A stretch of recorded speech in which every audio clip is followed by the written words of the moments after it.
My name is Mohamed. I am 21 years old. I was born in Sudan and I migrated to Australia at a young age. I grew up in Maidstone. And this is my story. Growing up in Sudan, my family didn't have much. Frankly, we never needed more than what we had.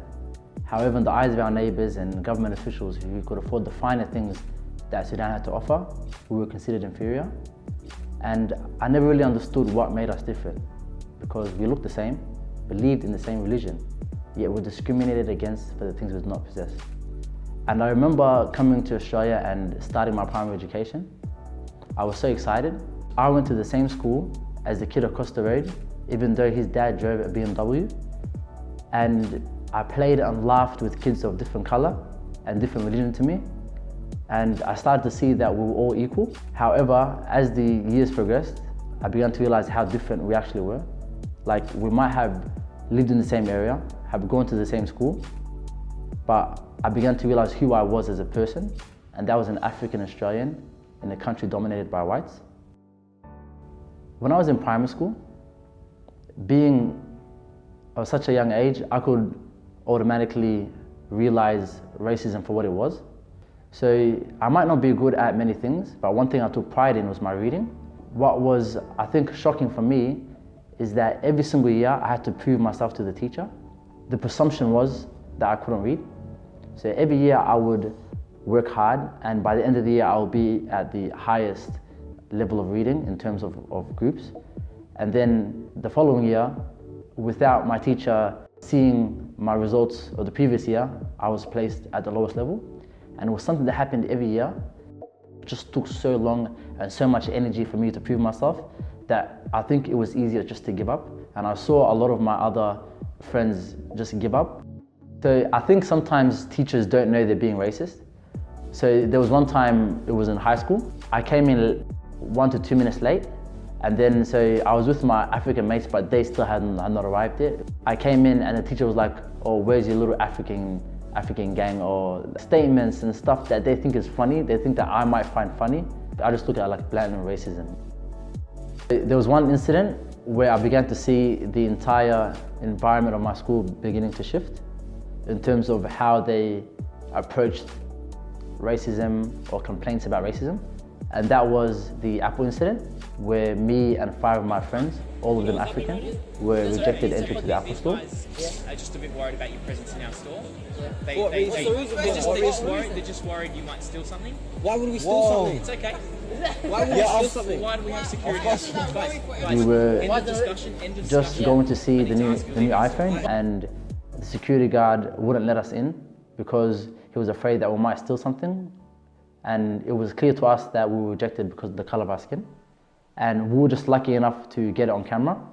And then we ended up posting it. It got a lot of attention with the public and also, more importantly, with the school. And so the next day when we came into school, like, the principal came, he sat us down. And I think that was the beginning where they started opening a discussion, because they realized that what we were facing and how out in the open racism was, that maybe it might be in the school environment as well. So then they started putting things in place, basically to help us succeed.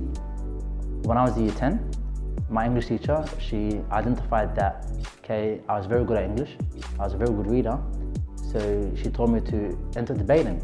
And I was like, I can't do debating because it's obvious that I can't even speak properly. So what she did is that she went and saw a program for me to learn how to speak from the very beginning. And I went for 2 weeks. I got a lot better, and I ended up going to debating. And when I entered, I was the only black guy. And then after our first term, the entire debating team was now African. And year 12, we went undefeated. I remember when I wanted to join the leadership team, I went and I spoke to the leadership teacher, and her first response was, "Are you sure you're ready for it?" And I'm like, "What do you mean? You can't fight, you have to be good." She's only saying this because she thinks just because I'm black I'll fight, just because I'm black I can't be good. Because I had no interaction with this teacher.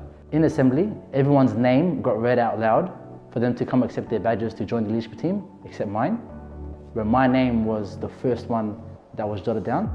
I think that was the school's hint of telling me, like, you're not ready to join the leadership team.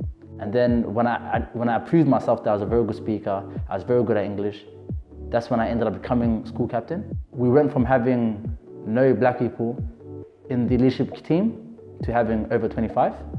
Every single time I experience an act of racism or situation, it just reminds me of how hard it is to succeed, how hard it is to do well. And that's in school, that's in your career.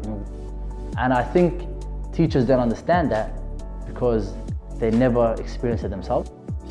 No one is inherently racist. My teacher would not have, let's just say, said the things that they said to me if the school had put stuff in place for them to be more culturally aware, for them to be educated about my background. Personally, the teachers I respected the most were the ones that were straight up with me. And there were teachers that I saw as uncles or like an extension of my family. It was the ones that I knew were culturally aware.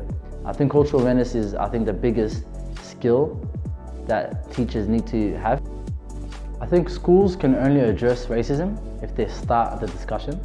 Teachers can't be afraid to speak about it. So I think what my school did well was, after seeing what the Apple incident had done, they started putting stuff in place for us to succeed.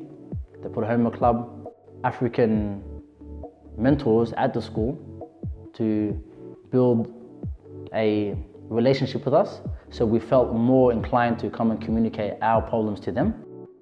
I believe our schools should be more inclusive. There should be mechanisms and support systems that identify and invest in the potential of multicultural youth, that teachers should be more culturally aware, that schools should take it upon themselves to ensure that the teachers are culturally aware.